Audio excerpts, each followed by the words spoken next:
અંકલેશ્વર ગણેશ સમિતિના સભ્યો અને ગણેશ મંડળો દ્વારા અંકલેશ્વરના કુંડોની ગણેશજીની 500થી વધુ મૂર્તિનું બાળભૂત ખાતે વિસર્જન કરવામાં આવ્યું હતું.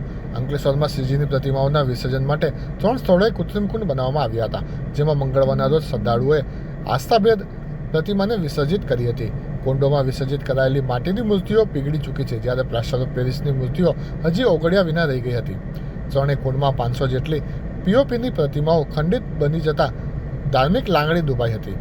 નદીના જળ દૂષિત ન થાય અને જળચરોને નુકસાન ન થાય તે માટે શ્રીજી પ્રતિમાઓને કૃત્રિમ કુંડમાં વિસર્જિત કરવાની પરંપરા 15 વર્ષ ઉપરાંતથી ચાલુ કરવામાં આવી છે.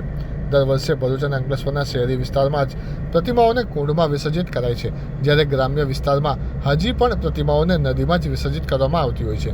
મંગળવારે વિસર્જન બાદ અંકલેશ્વરના ત્રણેય કુંડમાં પ્રતિમાઓ ખંડિત થતાં ધાર્મિક લાગણી દુભાઈ હતી. ગણેશ યુવક મંડળના સભ્યોએ શ્રીજી મહોત્સવ પહેલા મળેલી બેઠકમાં અધિકારીઓ સમક્ષ પ્રતિમાનું નદીમાં વિસર્જન કરવાની માંગ કરી હતી, પરંતુ તંત્રએ તેમની માંગને નકારી કાઢી કૃત્રિમ કુંડમાં યોગ્ય વ્યવસ્થા કરવાની ખાતરી આપી હતી. પણ છેવટે તો મૂર્તિઓ ખંડિત થઈ હતી.